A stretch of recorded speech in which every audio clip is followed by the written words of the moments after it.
Assalamu alaikum warahmatullah.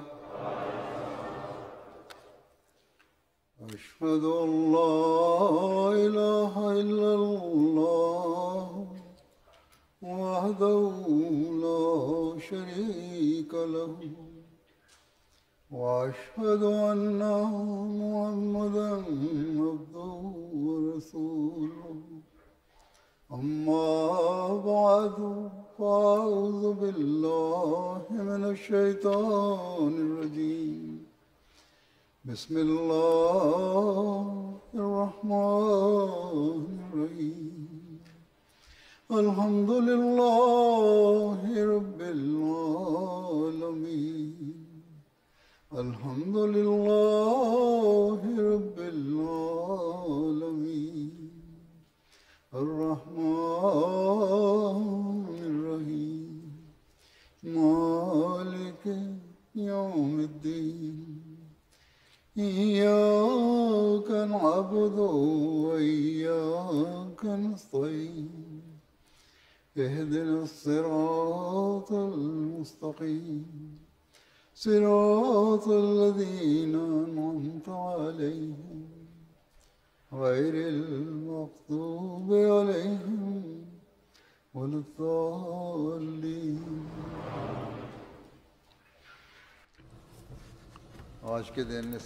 Aujourd'hui, pour ce discours, je vais évoquer les faveurs divines, des faveurs divines qui ont plu sur la Jamaat Ahmadiyya au cours de l'année précédente. Je présente brièvement donc une partie de ces faveurs divines. Dans ce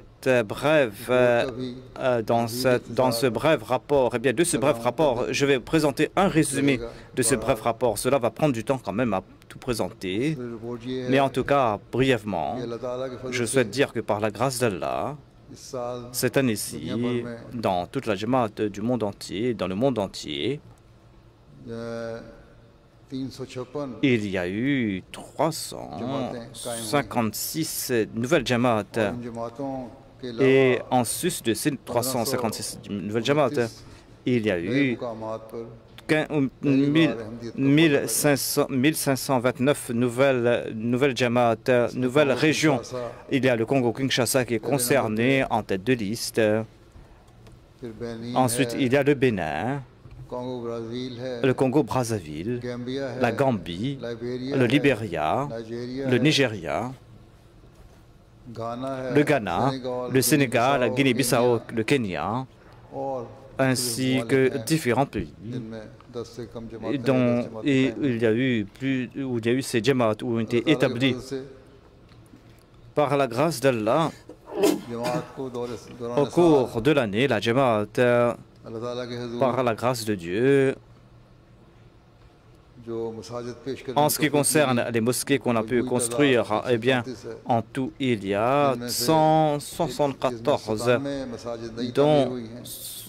dont 97 ont été donc construites et le reste, donc, on l'a reçu tel quel.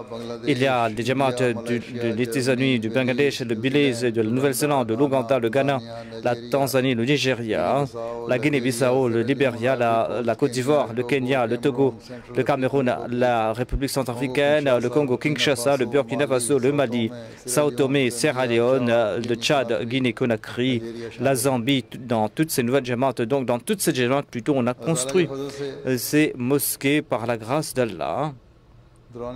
Au cours de l'année, nous avons établi 86 nouvelles missions, dont il y a l'Ouganda en tête de liste, ensuite le Bénin, où on a bâti 10 centres, ensuite il y a le Kenya, ensuite le Ghana et d'autres pays. Et il y a les États-Unis et le Canada qui sont concernés par ces nouvelles mission house qu'on a donc établi dans ce pays. Sinon, il y a dans 28 pays, on a établi une ou deux nouvelles mission house. Pour ce qui est des pays d'Afrique, eh bien, en ce qui concerne ces nouvelles mosquées, ces nouvelles mission house sont bâties grâce au bénévolat, au Wakar et Amal, comme on dit. Et Pour ce qui est des autres travaux comme ceux de l'électricité et pour la fourniture en eau, donc ce sont des volontaires qui le font. Dans 113 nouveaux pays, on a accompli 629 donc sessions de Waqar Amal et on a donc il y a eu 4 millions d'heures de bénévolat. Eh bien, on a fait beaucoup d'économies, plus de 8 millions de dollars d'économies. Donc on a fait grâce à ces travaux de bénévolat. Selon le département du département Tasnif, selon le rapport du département Tasnif, eh bien cette année-ci, le Saint-Coran a été donc publié, la traduction anglaise de Maulvi Sher Ali Sahib a été réimprimée, ainsi que la Qaïda Yassan al-Quran, ainsi que les ouvrages du Messie premier l'Islam, Aina Kamat al-Islam, Nuzul al-Masih, Nurul Haqq, la première et la deuxième partie, Iftita et Purani Tahrir. Ces ouvrages du Messie premier l'Islam ont été traduits en langue anglaise. J'ai vu cela. Aina Kamal al-Islam donc a été vendu, disent les gens là-bas. Il y a aussi les écrits du Messie premier, du Muslim d'autres nombres de titres qui ont été traduits donc de l'ourdou en anglais. Sinon, il y a des livres pour les enfants qui ont été publiés sur les califes bien guidés et sur l'histoire islamique. De même, il y a des ouvrages en langue ourdou qui ont été publiés. Il y a un écrit du Messie premier, du Muslim Maoud, le système de l'héritage en islam, et il y avait c'est un ouvrage qui a été publié en langue ourdou sur le système de l'héritage en islam. Ensuite, il y a d'autres ouvrages qui ont été publiés, un grand nombre d'ouvrages. Par la grâce de Dieu, le Saint-Coran a été traduit en 78 langues dans le monde et ces traductions ont été publiées. Donc, de même, cette année-ci, il y a la traduction anglaise des 5 volumes. Il y a notre département de traduction qui a publié. Donc, eh bien, ce volume sera imprimé bientôt. Elle est partie à l'imprimerie. Donc, c'est le premier volume des 5 volumes du commentaire en langue anglaise du Saint-Coran. Il y a d'autres ouvrages également qui ont été publiés,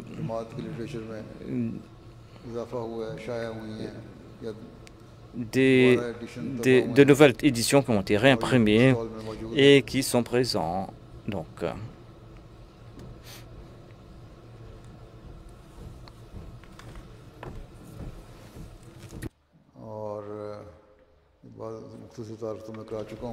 j'ai déjà présenté donc brièvement ces points. Il y a ces ouvrages du Messie premier l'Islam. Il y a aussi le Sahih Bukhari, le premier volume traduit avec la traduction anglaise et les commentaires de Sayyid Zainul Abidin Sahib et Shah Sahib.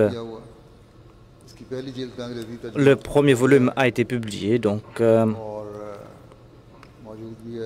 et cet ouvrage est disponible. Il y a d'autres ouvrages des califes qui ont été publiés également. Et il y a aussi d'autres traductions qui ont été faites dans différentes langues, en langue persane, il y a en langue arabe, ainsi qu'en langue russe, ainsi qu'en langue albanaise, et différents ouvrages donc qui ont été publiés dans ces différentes langues. Selon le département Isha Tabat, selon les rapports de 68 pays, eh bien,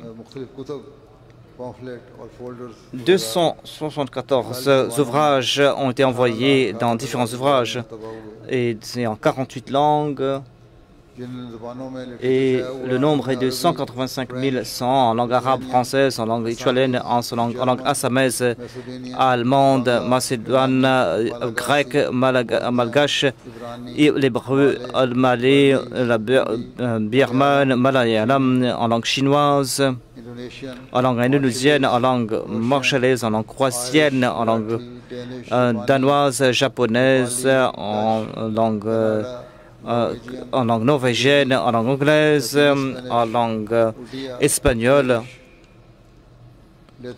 en langue lettonne, en punjabi, en swahili. Et il y a donc d'innombrables ouvrages qui ont été publiés. Il y a aussi donc le Coran qui a été publié en différentes langues. Il y a des éditions révisées dans différentes langues et qui ont été donc réimprimées. De même, il y a de nouvelles éditions qui ont été publiées avec l'introduction des sourates ainsi que des notes et des commentaires.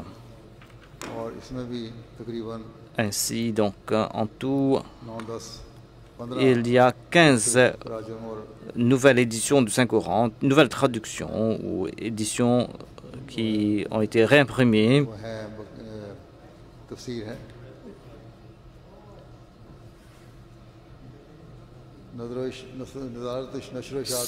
Selon la Nazarat Ishat Qadian, ils ont réimprimé le Saint-Coran en 14 langues de l'Inde. Et il y a aussi la traduction de Mir Ishaq Saheb, la traduction ourdou. Et cette édition a été réimprimée avec la police Manzour. Et ils sont en train de travailler sur différents tafsirs. Et il y a aussi la traduction des livres du Messie premier l'Islam en différentes langues. En langue allemande, eh bien, 9 ouvrages ont été publiés en langue anglaise et en langue swahili, 6 en langue hindi, en langue assamaise, en langue indonésienne et indigène, il y a 3 en langue farsi, il y a 2 ouvrages qui ont été publiés. Ensuite, il y a la langue bosniaque, la langue française, la langue kanda, la langue marathi et d'autres langues. Différents ouvrages du Messie premier l'Islam qui ont été publiés. Donc, en ce qui concerne les ouvrages du Messie premier l'Islam, hormis l'Inde, dans différentes langues de l'Inde, eh bien, il y a plutôt des traductions. Ces ouvrages ont été traduits dans 9 langues régionales de l'Inde. Donc, au cours de l'année, en ce qui concerne donc les ouvrages des califes, voici les détails. Donc j'ai présenté le rapport. Il y a différents ouvrages. Il y a le but de l'avènement du Messie premier l'Islam, la Chashma Tawhid, traduit en langue anglaise, le chef des prophètes et Irfan Ilahi et Minhaj Talibin et un message. Et en langue indonésienne, il y a eu l'introduction à l'étude du Saint-Coran. Et on a traduit aussi notre ouvrage du Muslim Maoud en langue finnoise, en langue turque et en langue. Il y a Malaikatullah qui est traduit en langue malayam et d'autres ouvrages en langue d'autres ouvrages en différentes langues. Il y a aussi le 5e volume du Sirat al-Nabi et les volumes 14 et 15, 17 de Khutbat al-Mahmoud. Il y a aussi l'ouvrage La Révélation, Vérité et Révélation, donc le livre du 4e calife qui a été publié en langue indonésienne. Et il y a aussi mes différents discours qui ont été publiés dans ces différentes langues. Et il y a aussi donc la série des questions fondamentales qui a été publiée dans la forme d'un ouvrage. Il y a aussi d'autres discours qui ont été publiés.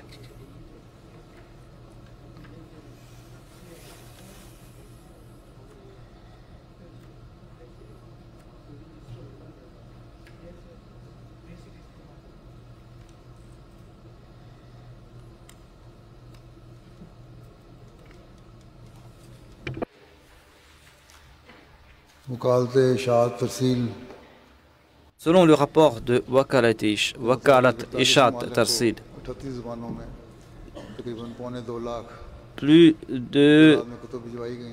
plus de 175 000 livres ont été envoyés dans 38 pays en 48 langues. मुकामी तौर पर जमाती रिसालों की इशात हो रही है। On est en train de publier aussi des dépliants dans différentes langues et des magazines. Il y a aussi cette littérature gratuite qui est distribuée. 725 मुख्तलिफ Plus, अनावीन की Qutub des ouvrages ou des dépliants sur 5795 et plus de 3 140 000 ont été publiés. इस तरह De même, lakh से ज़्यादा अफराद तक plus, पैगाम पहुंचा। on a transmis le message à plus de 6 600 000 personnes. जमातों में रीजनल और मरकज़ी लाइब्रेरीज़ का क़याम हुआ है, वो अल्लाह ताला के फज़ल से हो रहा है। Par la grâce de Dieu, donc il y a d'autres ouvrages qui sont publiés. इसमें इजाफा हो रहा है।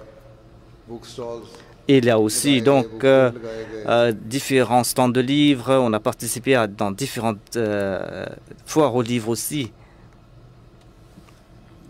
तकरीबन 89 ममालिक 89 Dans plus de 80, donc selon le rapport reçu de 99 pays, on a participé à 12 000 expositions. On a organisé 12 000 expositions et on a donc offert 1753 Coran gratuitement aux invités et book stall और book fears के जरिए on a donc distribué plus de 10 000 ouvrages ou littératures lors de 500 expositions de livres.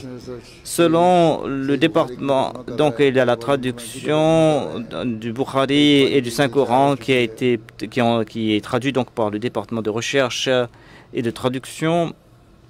और इसी तरह और बहुत कुतुब हैं। Et il y a d'autres ouvrages donc, qui sont en cours de traduction. रकीम press Selon la Rakim Press, के Ahmadiyya printing press जो है il y a des imprimeries qui sont présentes en Inde et il y a des ouvrages qui sont publiés en grand nombre dans ces différentes imprimeries en Afrique. इसी तरह इंडिया की रिपोर्ट तो मैंने दे दी। वकालत J'ai présenté le rapport de l'Inde, काम हो रहा है। l'Inde qui travaille sous le département Wakalat Tasnif, selon l'Arabic Desk. Jusqu'à présent, भी कुतुब और कंप्लीट की तादाद 192 है। ils ont traduit plus de 192 ouvrages. Ils ont publié 4 nouveaux ouvrages, Barakatul Rakin fi Hayati Nuruddin al-Kufru Millatul Wahida, नज़र सानी से तर्जुमा et file Quran और दावत Fazal al-Quran et Dawatul Amir. इसी तरह मुस्लिम मौत की Qutub Il y a aussi d'autres ouvrages du Muslim Maud qui ont été publiés par le département arabe.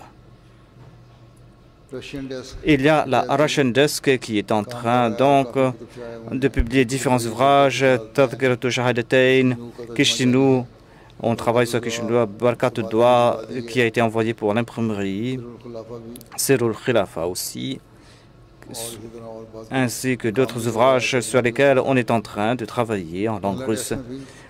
Au sein du Bangladesh aussi, par la grâce de Dieu, on est en train de publier différents ouvrages. 10 दलाइल हस्ती बारी ताला का तर्जुमा 10 preuves de l'existence de Dieu, publiées en langue bengali.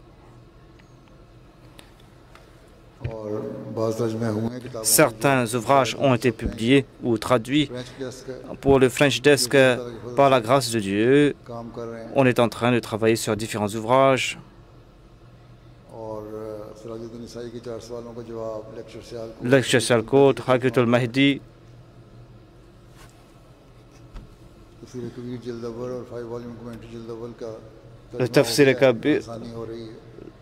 le Tafsir Kabir traduit. अल्लाह की फजल से अच्छा काम कर रहा है। इन्होंने कुछ किताबें शाया की हैं। Indonesian desk Il y a aussi donc le bureau indonésien et donc plusieurs ouvrages sont traduits. Il y a aussi le bureau farsi par la grâce de Dieu.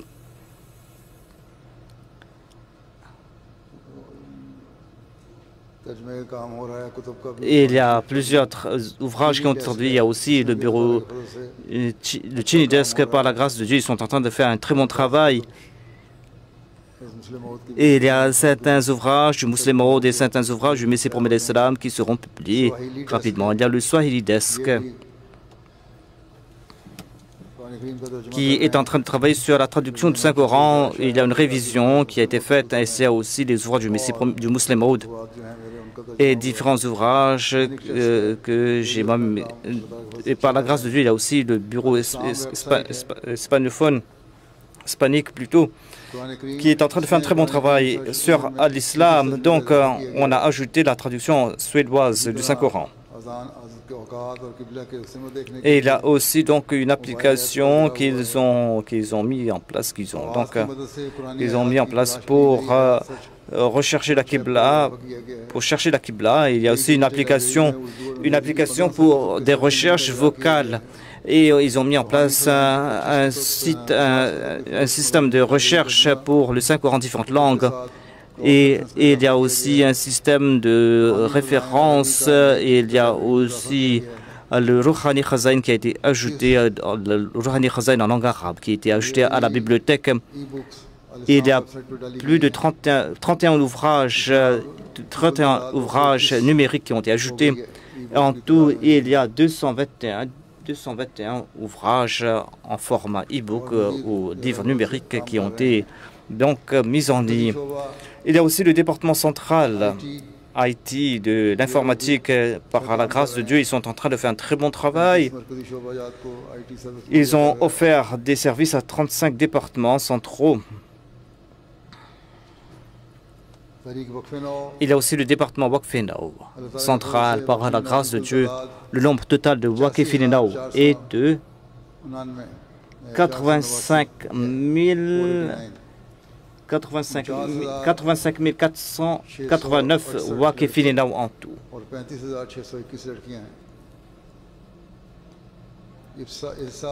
Il y a 49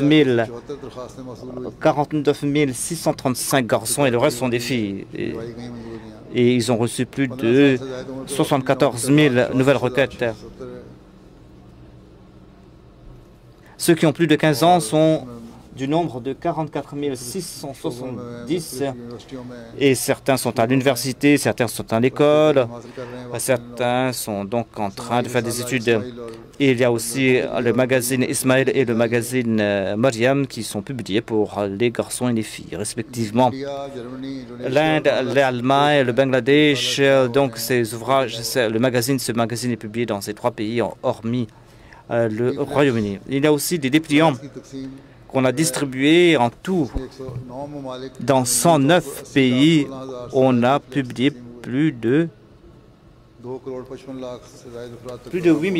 16 000 dépliants. Et en tête de liste, il y a le Royaume-Uni, donc 1 million. Ensuite, il y a la Hollande, le Danemark, le Portugal, la Suède, l'Autriche. Et il y a différents ouvrages aussi. Et il y a aussi donc différents ouvrages qui ont été publiés.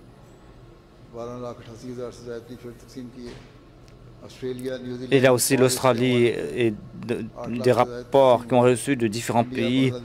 En Inde, au Bangladesh, dans des pays asiatiques, on a publié plus de 300 000 donc, dépliants, ouvrages. Il y a aussi le département Mahzan al-Tasawir qui a donc collecté un grand nombre de photos. Il y a aussi le département des archives.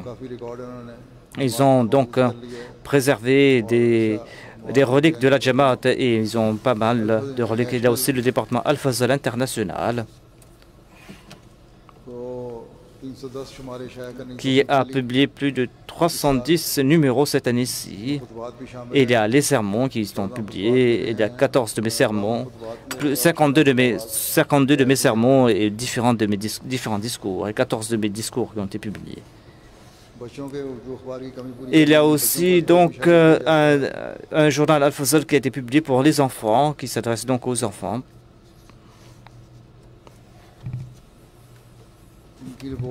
Selon le rapport reçu, selon le site web et Twitter, ils ont transmis le message à plus de 300 000 et quelques 3 400 000 et quelques.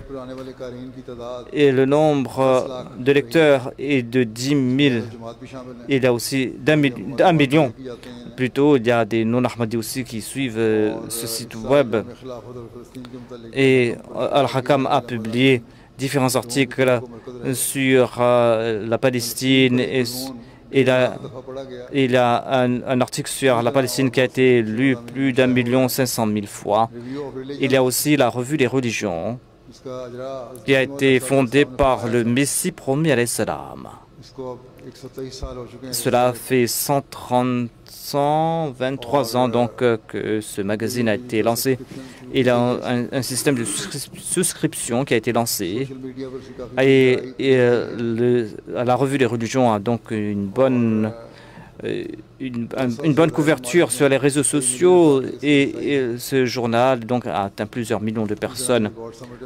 Et ils avaient organisé la God Summit qui a eu une bonne renommée et il y a différentes personnes qui ont embrassé l'Ahmadiyya grâce au God Summit de la revue des religions. Et ils ont publié différents articles très intéressants. Il y a aussi le département Press and Media qui sont en train de faire un très bon travail.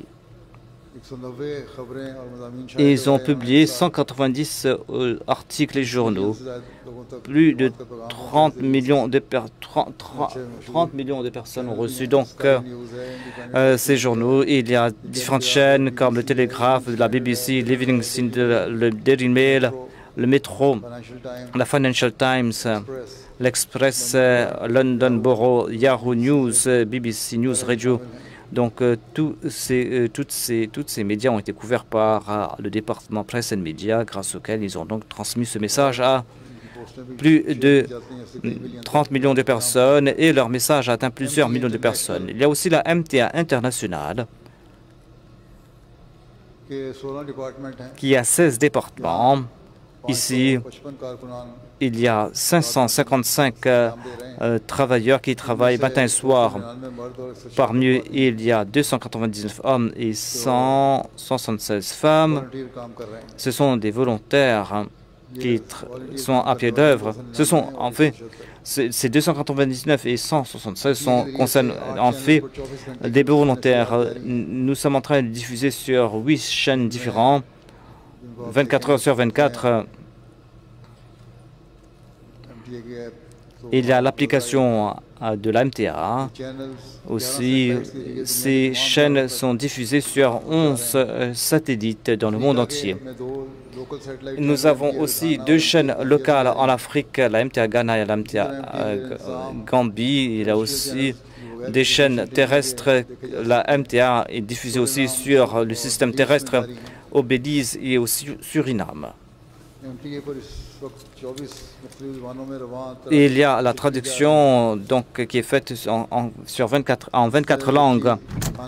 Et il y a une distinction du studio du Ghana et que cette année-ci, le studio tourne grâce à l'énergie solaire. C'est le premier studio qui le fait et c'est le studio le plus, plus aux pointes au Ghana. Par la grâce de Dieu, ils sont en train de faire un très bon travail.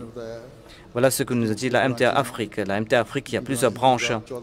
Ils ont 14 branches, dont pour les langues swahili, françaises. Ils ont donc publié différentes émissions. Donc,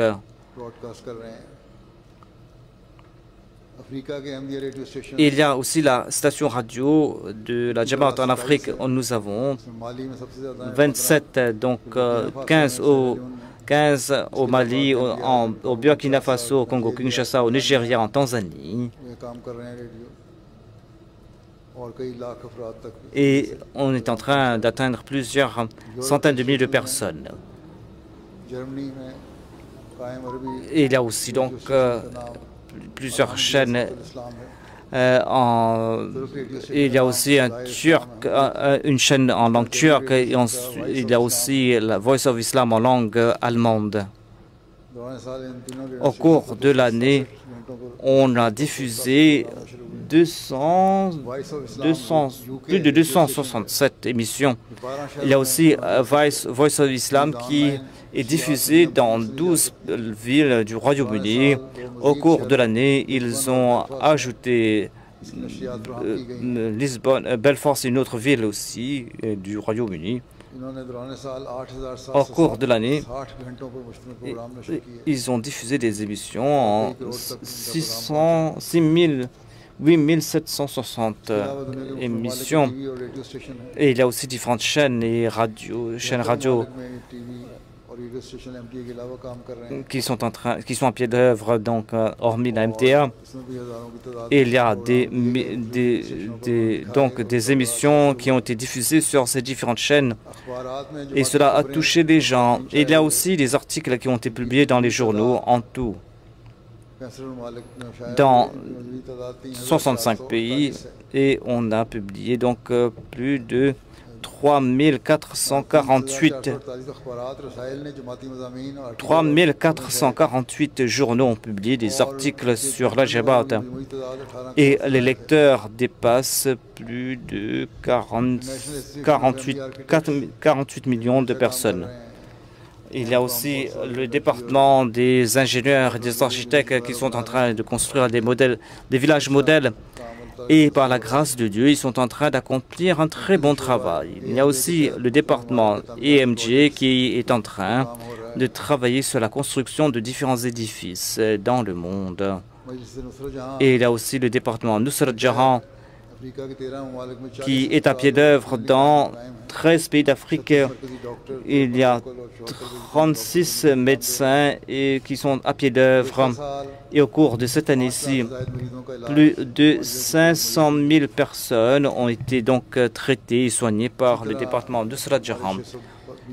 Nous avons aussi 620 écoles primaires dans 9 pays.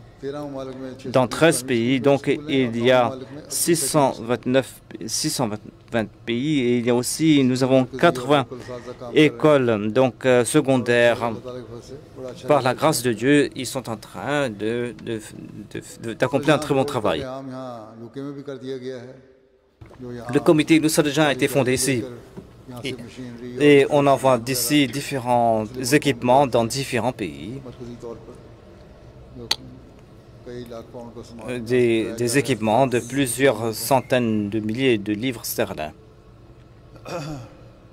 Il y a aussi des camps médicaux pour offrir des soins gratuits. On a donc organisé 40 camps médicaux et grâce à cela, on a pu traiter plus de 2000 personnes. On a pu traiter environ 59 personnes. Il y a le Burundi, le Kenya, la Sierra Leone, l'Ouganda, le Togo, l'Inde, le Népal, où on a aussi organisé des opérations gratuites. Et on a pu donc opérer gratuitement plus de 23 000 personnes. Il y a aussi des dons de sang. Il y a aussi Humanity First, qui est à pied d'œuvre dans 66 pays et est enregistré dans 66 pays. Et au cours de l'année, on a traité plus de 800 000 personnes. Il y a différents pays qui sont en guerre ou qui ont été frappés de calamités naturelles et on a aidé plus de 192 000 sinistrés. Depuis ces dernières années, donc, Humanity First est à pied d'œuvre à Gaza et ils ont pu aider plus de 500 000 Palestiniens. La Humanity First a fondé 100 écoles. De même, on distribue la viande de l'Aïd al-Adha et on est en train d'offrir d'autres aménités. Il y a aussi des marches de charité qu'on organise dans différents pays. Et par ce moyen, donc, on organise différents programmes. et plus d'1,5 million ont été donc collectés, ont été distribués. Il y a aussi la Majlis Ansarullah UK qui organise ces marches de charité et ils ont pu donc distribuer donc ces dons à 50 organisations. Ils ont collecté une très grosse somme qu'ils ont donc collectée et distribuée. Il y a aussi donc des contacts avec des prisonniers.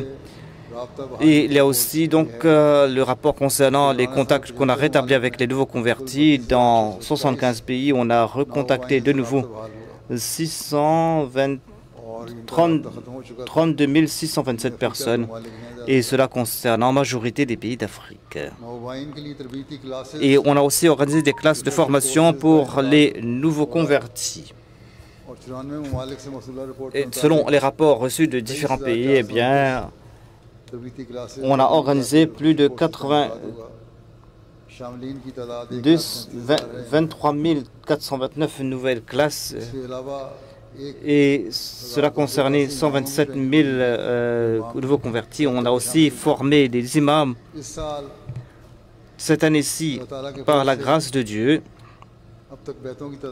Le nombre de Bayra est de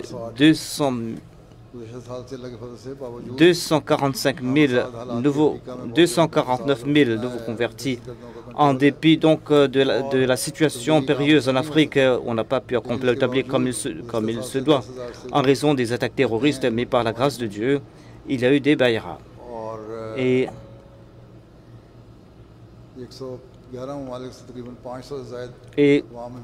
il y a plus de 500 donc, nations qui se sont joints à la Jamaat.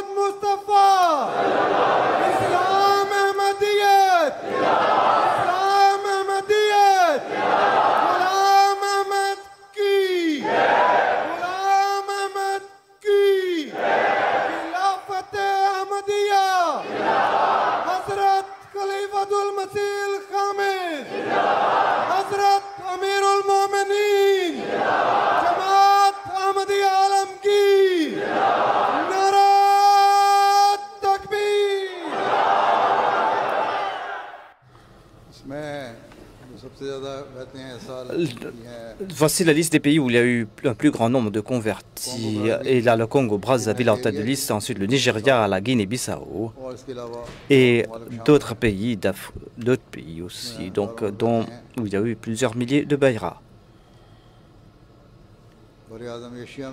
En Asie, il y a l'Inde qui est en tête de liste, ensuite l'Indonésie, le Bangladesh et les pays arabes par la grâce de Dieu, dont la Syrie, la Malaisie, la Jordanie, la Sri Lanka. Ensuite, il y a différents pays, dont le Sri Lanka, le Kazakhstan, le Kyrgyzstan, le Cambodge, la Turquie, où par la grâce de Dieu, il y a eu des personnes qui ont embrassé l'Ahmadiyya. En Europe également, dans certains pays, en Belgique, en France et en Allemagne, au Royaume-Uni, par la grâce de Dieu, il y a eu un nombre important de convertis. Je vais maintenant présenter quelques récits. Je ne pourrai pas tout mentionner.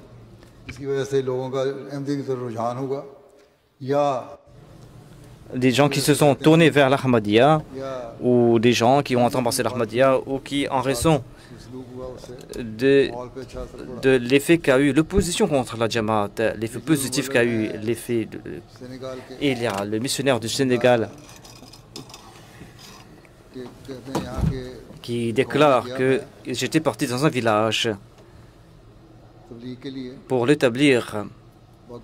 Et donc l'imam a invité les gens et j'ai informé les gens que l'imam Mahdi est venu et que j'ai évoqué l'importance d'accepter l'imam al-Mahdi et le but de la Jamaat Ahmadiyya ainsi que le tablir qu'il accomplit.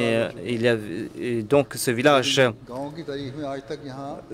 est établi depuis 80 ans, mais jamais on a accompli la prière de Juma dans ce village qui a 80 ans parce que l'imam ne sait qu'accomplir la prière, les 5 prières et il n'accomplit pas la prière de Juma. Il pense que voilà, on ne peut qu'accomplir la prière de Juma que dans les grandes villes et pas dans un village. C'est là des idées erronées qu'on a dans certains pays, dans certaines régions. L'imam a dit que moi j'ai 75 ans, je n'ai jamais dirigé la prière de Juma. Et donc, il y a un nombre d'imams, des ulémas qui sont venus des villes avoisinantes et on a attiré leur attention concernant la prière de Juma. Donc, il y a eu des sessions de questions et de réponses et il y avait des professeurs qui étaient présents ainsi que des enseignants. Ils ont posé des questions sur la véracité de l'imam al-Mahdi. En entendant les réponses, l'imam et plus de 140 personnes ont embrassé l'Ahmadiyya et on a donc plus de 128 personnes ont embrassé l'Ahmadiyya et maintenant le travail d'établir perdure là-bas. Et il y a aussi le rapport de la Guinée-Conakry. Le missionnaire rapporte que nous étions partis dans un village. Il y avait quelques personnes qui appartenaient à la tribu Fulani qui ont déclaré qu'on ne doit pas écouter ces gens, c'est-à-dire les Ahmadis, parce qu'ils sont aussi envers les musulmans. C'est là une propagande qui vient de la part des mollahs pakistanais et d'autres. En tout cas, ils font ces propagandes là-bas. Donc, il y a une personne qui s'est levée dans l'Assemblée qui a déclaré que il a dit qu'on dit la même chose à propos de l'islam, mais les Ahmadis sont des véritables musulmans. Ainsi donc, si vous embrassez l'Ahmadiyya, eh bien faites-le, n'ayez crainte de rien. Et ainsi donc, plus de 400 personnes ont embrassé l'Ahmadiyya avec l'imam. 140 personnes plutôt.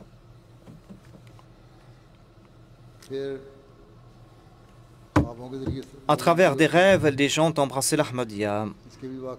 Et il y a différents récits à ce propos. Je vais présenter quelques-uns de ces récits.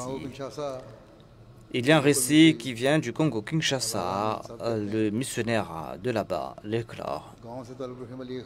Il y a une dame de ce village, Madame Zeboubou, qui a relaté qu'à 2 reprises dans ses rêves, elle a vu qu'elle était tout près d'un lac et il y a un bateau qui est passé par là et il y avait une personne de teint basané qui l'invitait à montrer dans le bateau et elle refusait. Mais un de ces jours, il y avait son enfant qui a insisté qu'elle doit visiter la mosquée.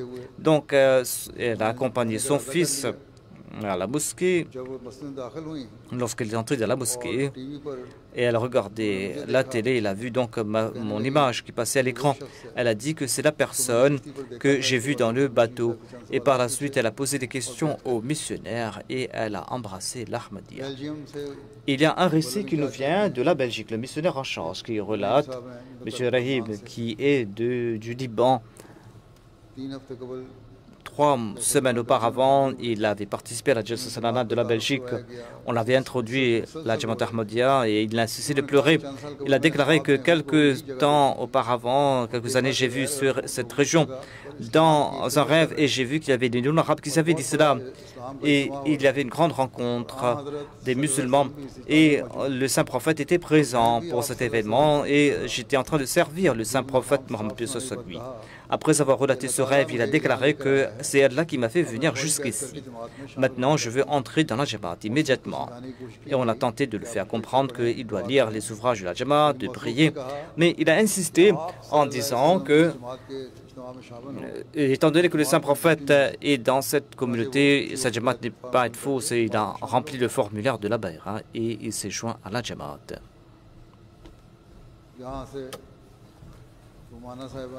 Madame Romana du Royaume-Uni relate qu'elle a connu son voyage vers l'Ahmadiyya a débuté plus de 13 ans de cela. Elle appartenait à une famille rigoriste de sunnites et on lui avait enseigné que c'est ce sont les sunnites qui sont sur le droit chemin et qu'elle doit étudier. Elle a étudié dans les madrasas sunnites. En 2019, tout a changé pour elle, dit-elle, lorsque je suis entré à l'université, dit-elle. Et j'ai vu une belle mosquée tout près de moi. C'était la mosquée Nasser, dit-elle. Et c'était une mosquée Ahmadi. J'ai dit à mes proches que j'ai vu cette belle mosquée, c'est la mosquée Ahmadi, dit-elle. Et la réaction m'a étonné. Ils m'ont dit que ne pars pas là-bas, ce sont des mécréants, des kafirs. Cela a attisé ma curiosité, a dit cette femme, et j'ai commencé à faire des recherches tranquillement. Et il y avait ces questions auxquelles je n'avais pas de réponse depuis des années. Je regardais des vidéos sur YouTube, j'ai lu des articles, j'ai posé avec des étudiants et j'ai commencé à comprendre petit à petit. J'ai compris que l'Ahmadiyya est l'islam véritable. Et j'ai demandé la direction de Dieu. Un jour, dans un rêve, j'ai vu le 4e calife. Je l'ai vu qui était en train de traverser la rivière. Et j'avais peur, donc moi, de traverser, j'avais peur de me noyer. Et c'est là que j'ai entendu la voix du 4e calife qui m'a dit que Allah n'abandonne pas ses serviteurs et la rivière a disparu. Et j'ai pu arriver jusqu'à l'autre rivage. Et elle m'a vu dans un rêve. Et cela a renforcé sa foi. De même, dans un rêve, elle avait vu sa grand-mère qui était décédée, qui lui disait quelque chose à propos d'Islamabad. Elle a dit que tout cela a été source de réconfort pour moi. Et j'ai contacté le département Tablir et j'ai fait la bayra. Il y a un récit qui nous vient de Sikasso, du Mali. M. Elamin Bello a embrassé l'Ahmadiyya. Lorsque nous lui avons demandé la raison de sa bayra, il a déclaré qu'il écoutait la radio Ahmadiyya. Et général, tous les jours, il écoutait à propos de l'avènement de l'imam Al-Mahdi, mais il n'était pas enclin à faire la bayra. Un jour, il s'est endormi en écoutant la radio et dans un rêve, il a vu qu'il y avait un rassemblement. On attendait la prière. Et l'imam Al-Mahdi est venu pour diriger la prière. Ensuite, on a annoncé la prière et lui également a suivi l'imam Al-Mahdi et son cœur était satisfait de l'Ahmadiyya et il a fait la bayra. Il y a aussi le missionnaire de Sikasso. Il y avait un certain M. Aboubakar Traoré qui a fait la bayra. Il écoute la radio Ahmadiyya depuis une longue période. Il avait rencontré Ahmadi lors d'un mariage. Il a donc connu l'Ahmadiyya peu à peu. Il a dit aux missionnaires que venez chez nous. L'Ahmadi a dit que nous allons venir avec notre missionnaire. Les Ahmadis ont dit que nous allons venir avec notre missionnaire. M. Abou Bakr a déclaré qu'un invité va venir et dans un rêve,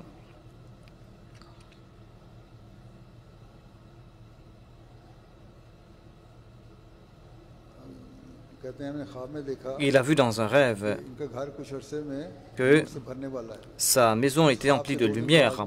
2 jours après, les Ahmadis sont venus. M. Omar Moaz est venu avec d'autres personnes. Et après avoir posé quelques questions, il était satisfait de la véracité de l'Ahmadiyya et il a fait la bayra avec les membres de sa famille.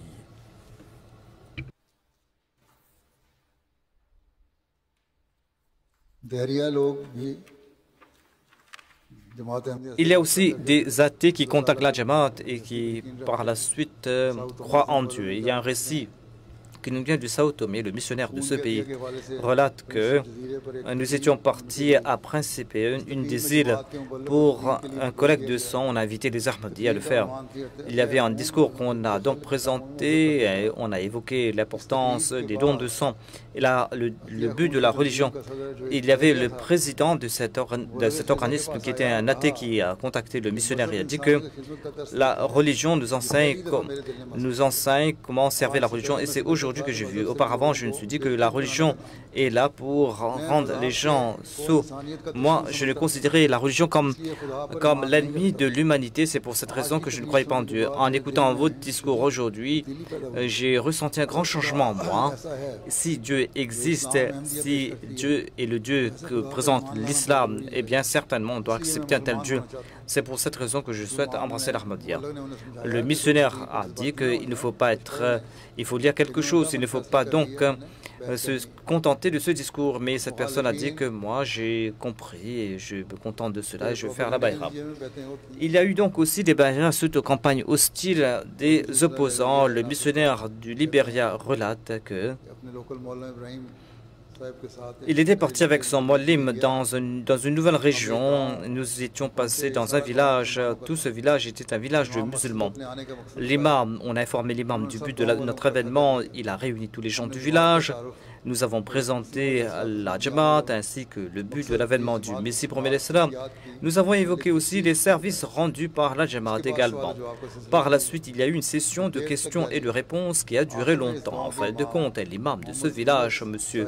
Mohamed, s'est mis debout et il a déclaré que, avant de venir ici, nous avions beaucoup entendu parler à propos de la Jamaat Ahmadiyya, des choses négatives sur votre communauté.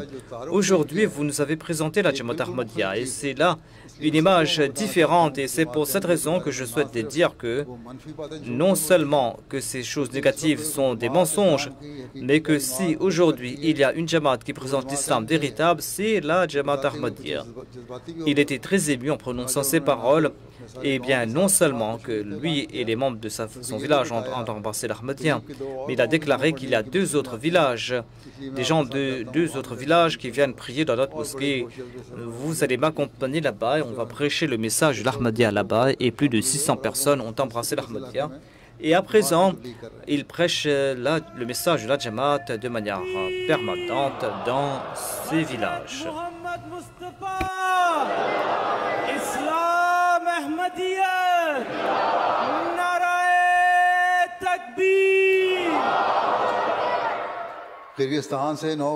Il y a un nouveau converti du Kyrgyzstan, M. Hammaz, qui relate que je ne suis pas devenu Ahmadi parce que quelqu'un m'a forcé à le faire. J'ai fait des recherches personnelles. Au tout début, j'étais intéressé de connaître la vérité. J'ai beaucoup lu à ce propos. J'ai posé des questions. J'ai trouvé bon nombre de choses que je n'ai pas compris. En l'islam traditionnel, notamment, pourquoi est-ce que nous attendons que Jésus descende du ciel? Alors que dans le Coran, il est dit que tous les prophètes sont des êtres humains et sont décédés. Aujourd'hui, pourquoi l'islam est si divisé? Et pourquoi est-ce qu'il y a tant de dissensions, tant de conflits, tant de peurs entre les différentes communautés? Lorsque j'ai connu l'Ahmadiyya, eh bien, j'ai tout compris. J'ai compris que ce que disent les Ahmadis est logique et basé sur le Coran, les hadiths, et que cela n'est pas contraire à la rationalité. Il y a Mizarullah Mahmoud qui s'est dit Messie et Mehdi. Eh bien, son point de vue n'est pas comme ce qui est présenté par l'ennemi. Il présente un message de paix et il nous évoque le djihad contre le nafs et il nous demande de servir l'humanité. J'ai compris que Jésus est décédé, qu'il n'y aura pas d'autre personne qui va descendre du ciel, mais que quelqu'un va venir sur cette terre et qui va donc venir affiner notre spiritualité. Un autre point qui m'a touché, c'est le califat. C'est ce califat vivant qui est un guide spirituel qui ne répand pas le mensonge, qui ne répand pas la haine mais l'amour. Eh bien, ce ne sont pas là que des vaines paroles. Je l'ai vu en pratique. J'ai vu que les Ahmadis tentent de se réformer dans le monde entier, tentent d'aider autrui. Et ils sont en train de mener leur vie en accord à leur foi. Et tout cela m'a convaincu que, certes, ceci est la vérité dont j'étais en quête depuis longtemps. Je suis devenu Ahmadi parce que ici, il n'y a pas de contradiction entre la foi et la raison. Ici, on ne parle pas. Ici, on ne parle pas que de Dieu, mais ici, on ressent Allah, la présence d'Allah. Après avoir embrassé l'Ahmadiyya, eh bien, tous mes sentiments se sont transformés. Je sais qu'Allah m'écoute et je sais qu'Allah m'aide dans mon vivant et j'en remercie Dieu. En voyant l'exemple de certaines personnes embrasser l'Ahmadiyya grâce à l'exemple des Ahmadis. Bon, en voici un exemple. Le Muallim de la Tanzanie relate que lorsque nous étions en train de préparer l'ouverture de notre mosquée et nous étions en train de mettre des tapis, eh bien quelqu'un est passé par là, il a posé des questions sur la Jamaat et il a décidé d'embrasser l'Ahmadiyya. On lui a dit pourquoi est-ce que vous décidez de le faire maintenant? Il a déclaré que Je vois la fraternité entre les membres de la Jamaat ainsi que cette coopération entre eux. Cela m'a fort touché. Le Muallim a déclaré que lors de l'ouverture de cette mosquée, eh bien, il y avait donc, ceci a été un grand moyen pour faire connaître l'Ahmadiyya. Les gens viennent prier régulièrement dans notre mosquée et ces gens promettent qu'elles vont se joindre à la Jamaat. Ainsi, grâce aux bénédictions de cette cérémonie d'ouverture de cette mosquée, 2 personnes ont embrassé l'Ahmadiyya là-bas. Il y a aussi notre message qui se répand grâce à la radio et des gens se convertissent en entendant ces messages. Il y a une personne du Mali qui a fait la Bayra. On lui a demandé la raison de sa conversion à l'Ahmadiyya. Il a déclaré que j'ai plus de 35 ans et j'ai constaté que lorsque les missionnaires parlent à la radio, les missionnaires Ahmadis, eh bien, ils basent leurs arguments sur le Coran et les hadiths. Alors que moi, j'appartenais à la communauté Tijani. Lorsque je posais des questions aux gens de ma communauté, ils disaient que non, il en est ainsi, accepte cela. Notre fondateur a dit cela, il ne présente pas de référence du Coran et des hadiths, alors que les gens de la Jamaat Ahmadiyya basent tous leurs propos sur le Coran et les hadiths. Après 4 ans de recherche, je fais la Bayra aujourd'hui. C'est ainsi que ces gens embrassent l'Ahmadiyya, des personnes douées de bon sens qui embrassent l'Ahmadiyya. Il y a un récit qui nous vient de Marwa, du Cameroun, M. Ali, qui relate qu'en 2004, j'étudiais dans une école primaire. Notre enseignant de l'enseignement islamique a dit que l'imam Al-Mahdi pourra apparaître à n'importe quel moment. L'imam Al-Mahdi va venir pour accomplir le djihad, tout comme le saint prophète Mohammed lui a mené le djihad avec l'épée. Alors que c'est là une accusation contre le saint prophète Mohammed lui. Le saint prophète n'a pas mené le djihad pour répandre l'islam. Eh bien, cette personne dit que en entendant ces paroles de notre enseignant, je me suis dit que si l'imam Mahdi vient au cours de ma vie, eh bien, je vais mener le djihad à ses côtés, c'est-à-dire le djihad par l'épée. Après 13 ans, eh bien, il a eu donc ce programme. J'ai rencontré le Muallim Abu Bakr. Le Muallim est venu donc dans mon quartier. Il m'a prêché le message de l'Ahmadiyya, il m'a transmis le message de l'avènement du Messie premier d'Islam. Il a déclaré que nous sommes en train de vivre l'époque de son 5e calife. Le Muallim Abu Bakr m'a fait comprendre ce que signifie le djihad. Ce n'est pas le djihad par l'épée, mais le djihad par l'intellect et la connaissance, un djihad accompli par l'imam Al-Mahdi, un djihad qui continue. C'est là que j'ai dit à ce Muallim que sachez que je suis Ahmadi. Et le désir de ma vie s'est accompli. J'ai lu des conditions de la Bayra et par la suite, j'ai embrassé l'Ahmadiyya. Et maintenant, dit-il, je prêche avec le Muallim et j'organise des classes pour les nouveaux convertis. Grâce à cela, je grandis dans ma connaissance. Et par la grâce de Dieu, la Jamaat est en train de se faire connaître. Il y a aussi des changements grandioses dans des nouveaux convertis. Il y a un récit qui nous vient du Bénin, Mizafaran, qui déclare que dans le village de Tafadé, on a organisé différentes rencontres. Ces programmes ont eu un effet très positif sur les gens. Un chef d'un village a déclaré que nous étions des athées et que nous sommes embarrassés par nos actions précédentes parce que nous savons que ce sont des actions condamnables. Et en tête de liste, il y a donc le fait que nous consommions de l'alcool. Aujourd'hui, nous avons entendu votre message qui nous a accordé le courage et à partir d'aujourd'hui, j'annonce ouvertement qu'à partir d'aujourd'hui, je ne vais plus consommer d'alcool. Et nous savons bien que l'alcool nous détruit. Il a déclaré on a dit que je jure, je promets que je vais abandonner cette mauvaise habitude à partir d'aujourd'hui. J'embrasse la Jamaat Ahmadiyya. Ainsi, par la grâce de Dieu, la Jamaat a été établie là-bas. De même, il y a certaines personnes qui se tournent vers la Sola après avoir fait la Bayra, des personnes qui étaient musulmanes mais qui ne priaient pas auparavant. Il y a un récit qui nous vient de Sao Tomé. Le missionnaire de ce pays relate qu'il y a une personne qui, en janvier 2025, a embrassé l'Ahmadiyya. Il relate qu'il y a de mauvaises opinions à propos de l'islam dans notre pays, mais après avoir suivi les programmes de la Jamaat Ahmadiyya, eh bien, j'ai compris ce qu'est Dieu.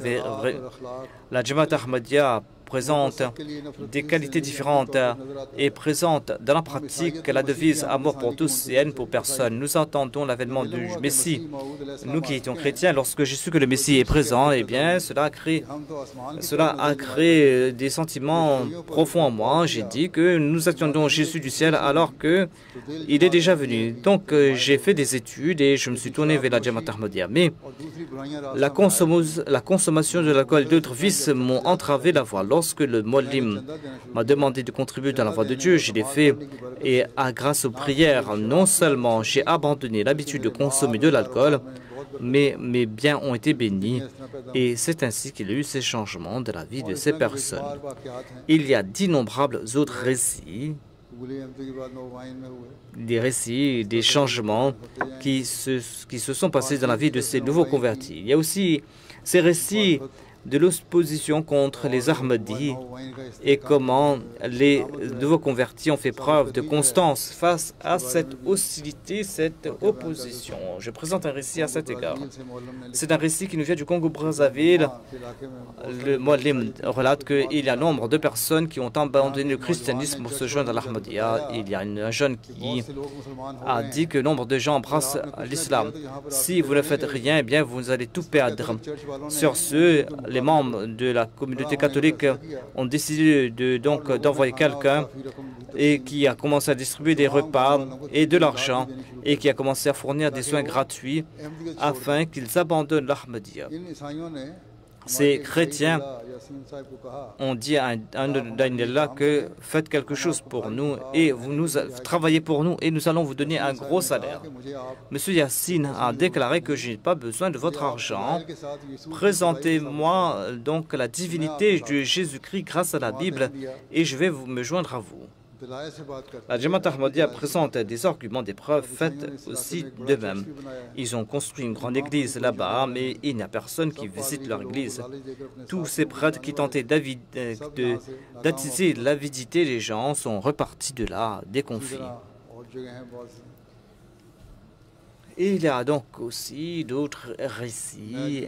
Un récit qui nous vient du Niger, qui a déclaré que lors de la Jalsa Salana du Royaume-Uni de l'année dernière, il y avait une dame qui a écouté mon discours de clôture. Eh bien, elle a annoncé qu'elle va embrasser l'Ahmadiyya. Cette dame était donc une personne qui enseigne le Saint-Coran aux femmes. Elle est elle-même une femme qui enseigne le Saint-Coran aux femmes et aux enfants de la région. Elle enseigne aussi les enseignements islamiques. Après Sabaïra, elle n'a cessé ses activités. Elle a dû faire face à l'opposition de l'école dans laquelle elle enseignait. Eh bien, les jeunes musulmans ont donc lancé des slogans contre elle et la harcèlent. Cette jeune femme déclare que j'ai participé à une conférence religieuse. Il y avait un mullah wahhabite qui a déclaré, m'a évoqué en disant que nous avons une muallima qui s'est égarée. Et elle a adopté donc la mécréance. Elle a parlé d'elle sans mentionner son nom. En entendant cela, elle est venue sur l'estrade et elle a répondu à ce mot-là ouvertement. Et les gens de là-bas, qui étaient de bonne nature, l'ont soutenue. Et on a dit à cette jeune femme que la Jamaat a offert de l'aider. Elle a dit que je souhaite tout simplement recevoir de bons livres, je ne souhaite rien de plus. Je n'ai pas fait la bayra tout simplement pour que la Jamaat puisse m'aider, mais j'ai fait la bayra suite aux prophéties du saint prophète Mohammed. Oui, j'ai accepté le Messie promet l'Islam et je suis fermement établi sur cette voie et je vais être fermement établi sur cette voie à l'avenir, Inch'Allah.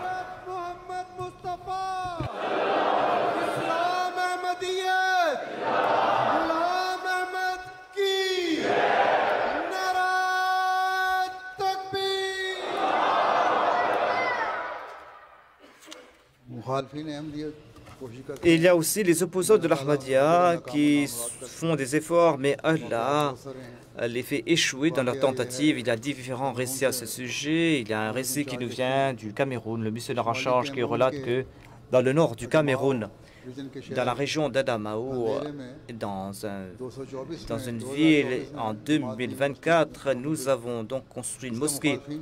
Et cela a tourmenté les opposants. Il y avait le gouverneur qui est parti voir le responsable de la sécurité de l'État et s'est plaint de la Jamaat Ahmadiyya en disant que la Jamaat Ahmadiyya sont des terroristes, nous sommes en danger, ce ne sont pas des musulmans.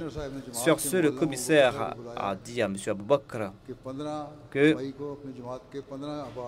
venez avec 15 de vos membres, le 15, et il a fait venir 25 des opposants aussi.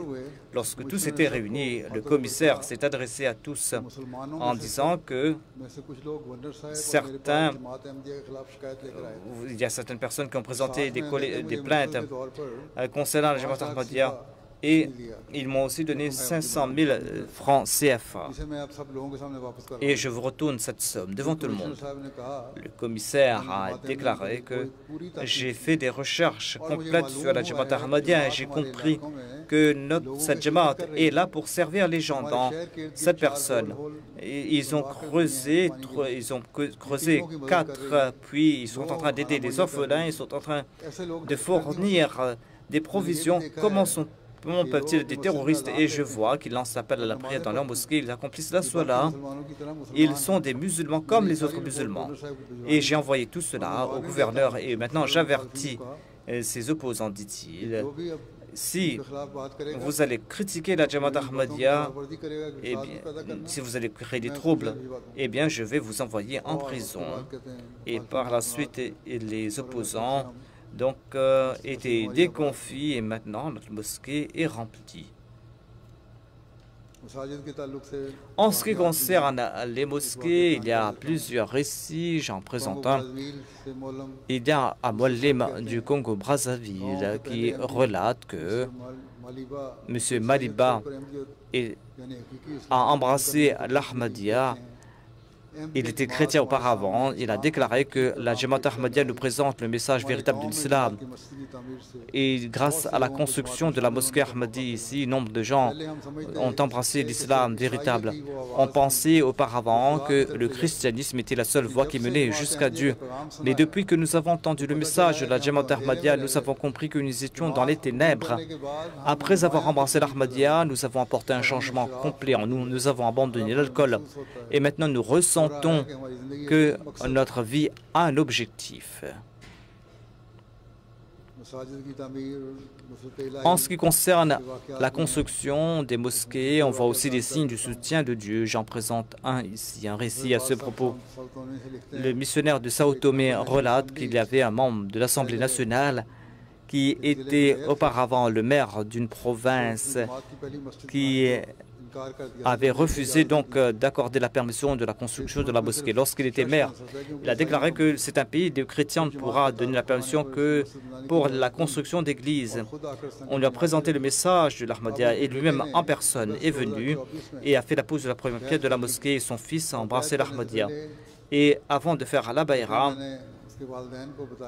j'ai parlé à ses parents en disant que leur fils veut embrasser l'Ahmadiyya. Sa mère a déclaré que j'ai confiance en la Jamaat Ahmadiyya. C'est cet islam dont le monde a besoin.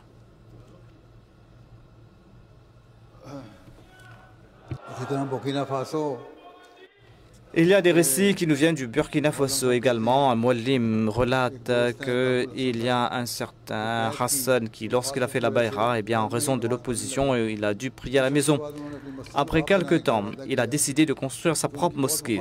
Et on s'est opposé à lui. Lorsqu'il a terminé la construction de la mosquée, lorsque l'appel à la prière a été lancé, eh bien, les opposants sont partis voir le chef.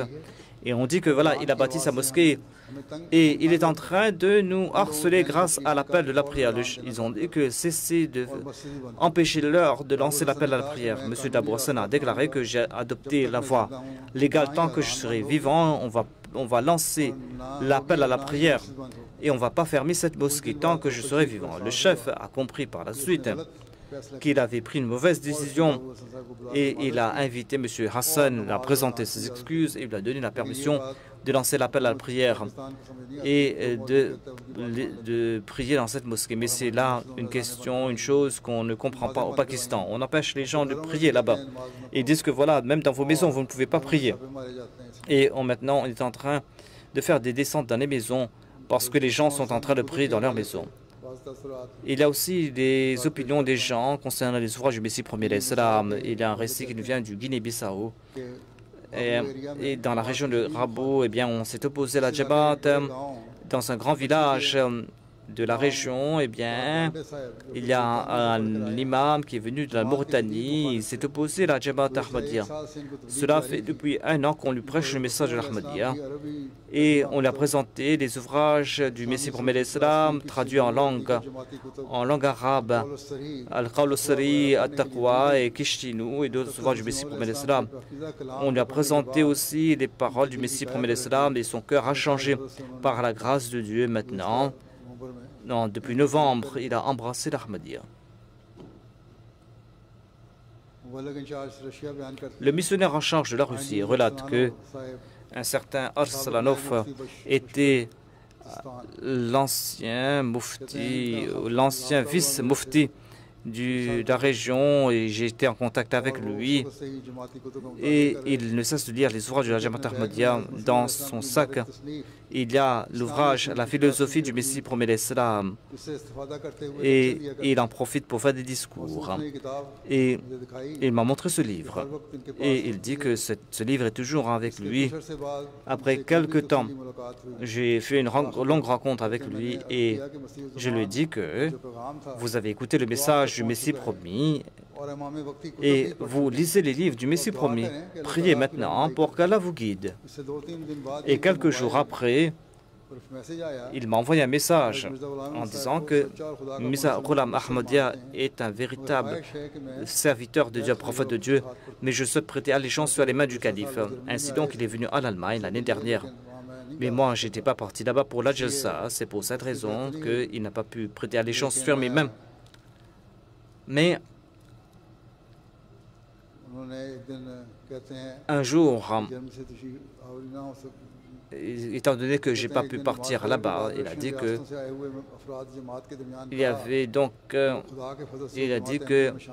il souhaite donc embrasser l'Ahmadiyya. Il a fait cette annonce aux Ahmadis. Il m'a envoyé sa lettre de Bayra. Qu'Allah lui permette aussi de prêter allégeance sur mes mains, physiquement.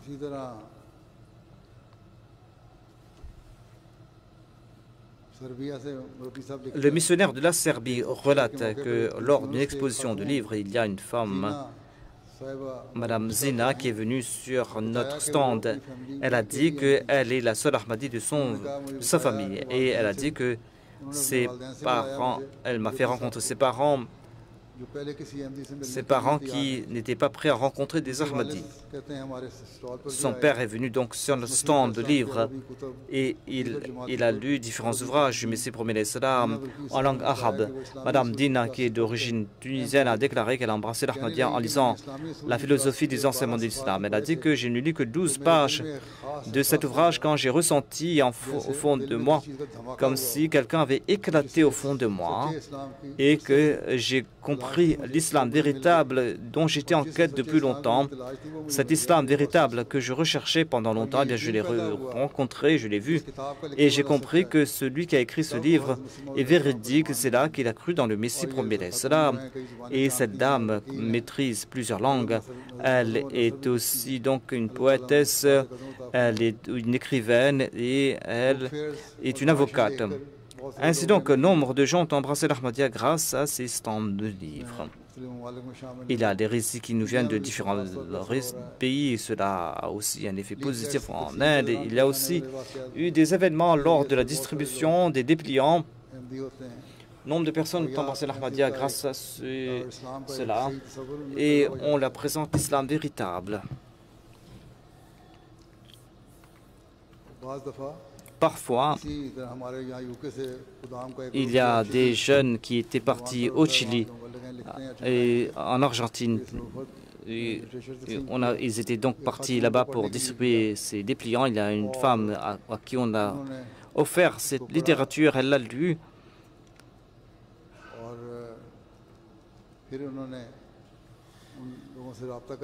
Et elle a contacté ses Ahmadis par la suite. Et elle a dit qu'elle organise une rencontre lors d'une... Et elle a invité nos jeunes Khuddam à y participer afin de faire connaître la Jamaat, afin de leur faire comprendre qu'il y a ce groupe qui est venu du Royaume-Uni pour prêcher le message de l'islam ici au Chili et que leur objectif est de répandre la paix, ce dont nous avons besoin. Ainsi donc, cette délégation a accepté donc l'invitation de cette personne et nous l'avons assuré que nous allons venir. Ces Ahmadis sont partis là-bas et il y a eu une rencontre là-bas et par la suite, cette dame qui est elle-même une érudite, eh bien, elle est en train de faire des recherches supplémentaires sur la Jamaat. Elle est avocate. Ainsi donc, on est en train de faire connaître la Jamaat. Il y a ces groupes de la Khuddam, des Khuddam al-Ahmadiyya qui peuvent faire des campagnes. Il y a mes sermons qui sont diffusés sur la MTA, qui a un effet positif. Il y a une Roumaine nouvelle convertie, le missionnaire relate qu'elle a fait la Bayra depuis quelque temps. Elle avait abandonné ses études auparavant. Ses parents donc l'encourageaient à faire des études, mais elle avait désespéré de ses études. Lorsque son professeur a su qu'elle était devenue Ahmadi, il était en colère. Il a dit que tu as déjà abandonné tes études, maintenant tu es devenue musulmane. Je ne sais pas, qu'est-ce que tu vas faire à présent? Mais après avoir embrassé l'Ahmadiyya, elle a suivi mes programmes à la MTA. Et dans certaines rencontres, lorsque je disais aux jeunes de faire leurs études, eh bien, cela a eu un effet sur elle et elle a eu un nouvel engouement pour continuer ses études. Elle a fait ses examens et elle a donc passé ses examens.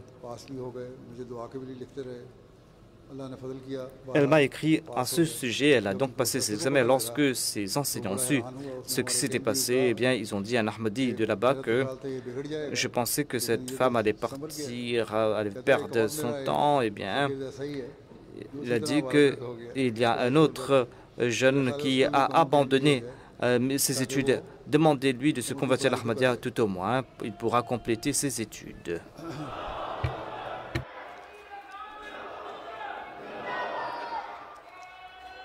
इसी तरह अल्लाह ताला के फजल से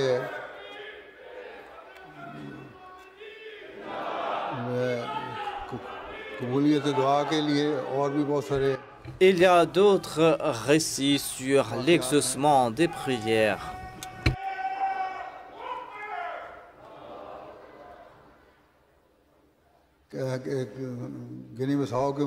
Le missionnaire de Guinée-Bissau relate qu'il y a une personne qui a un grand amour pour la Jamaat Ahmadiyya, qui a présenté un récit. Il a déclaré qu'il y a des voleurs qui l'ont frappé à coups de hache à la tête. Il a été blessé grièvement, il avait perdu sa mémoire même. Les médecins lui ont donc fourni des médicaments. Un jour, sa situation s'était aggravée, on l'avait apporté à l'hôpital et les médecins ont dit que maintenant, il ne va pas vivre longtemps. Sur ce, il a beaucoup prié et au cours de ses prières, eh bien, il m'a vu, moi, le calife, et il a déclaré que j'ai vu que le calife m'a dit que tu dois prier, je vais prier pour toi. Et Inch'Allah, tu seras sauf et tu seras en bonne santé comme auparavant. Quelque temps après, il a vu un autre rêve. dans lequel je lui dis la même chose, notamment prie, mais n'abandonne pas la prière de tahajjud. Tu seras guéri, complètement guéri. Donc il a vu cela à 3 reprises. Les médecins avaient donc déclaré, avaient rendu leur verdict final, notamment qu'il ne va pas vivre. Mais grâce aux bénédictions des prières, eh bien maintenant il est complètement guéri, sa mémoire lui revient. Et il y a des légers séquelles, mais on pense qu'il sera bientôt complètement guéri.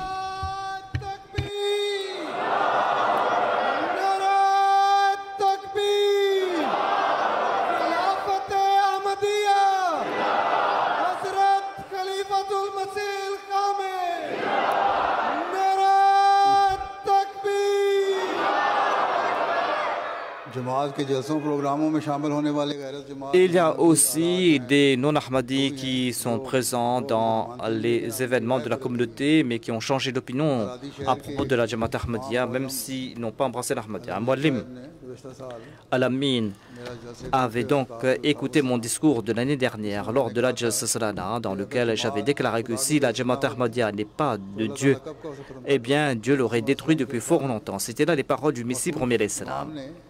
Cet imam était parti dans une assemblée de non-Ahmadis. Il a déclaré que il est en train de... Il est membre, il entend de la bouche de ces gens que la Jamaat Ahmadiyya est fausse depuis 15 ans et que la Jamaat Ahmadiyya sera bientôt détruite et que la Jamaat Ahmadiyya va disparaître de la région de Maradi, alors que la Jamaat Ahmadiyya est présente dans cette région depuis fort longtemps.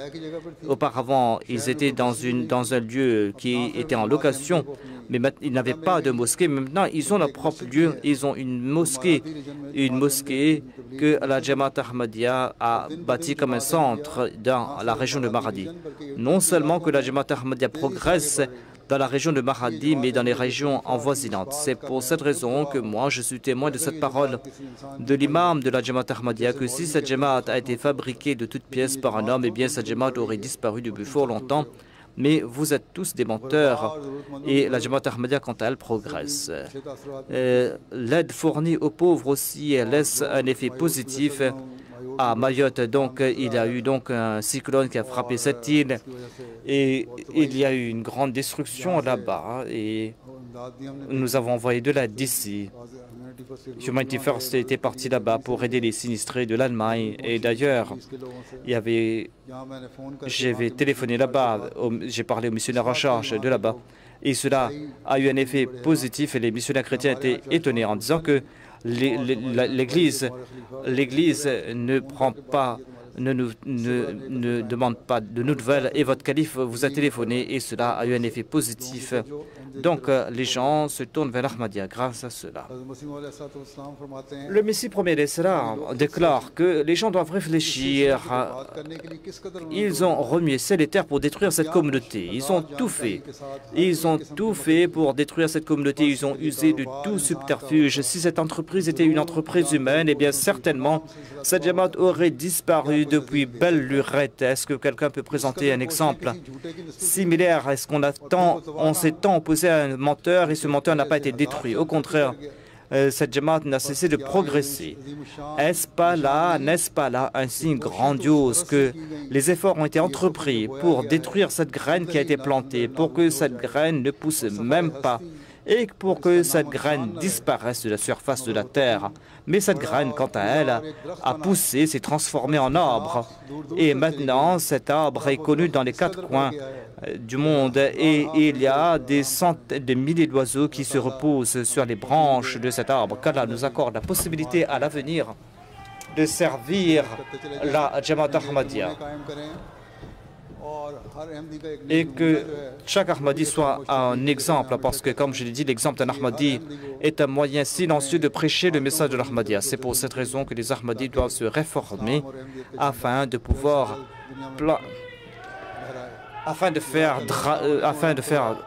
faire flotter le drapeau de l'Ahmadiyya dans le monde entier.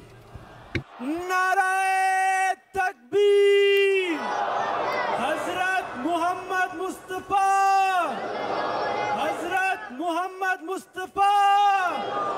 Islam Ahmadiyya!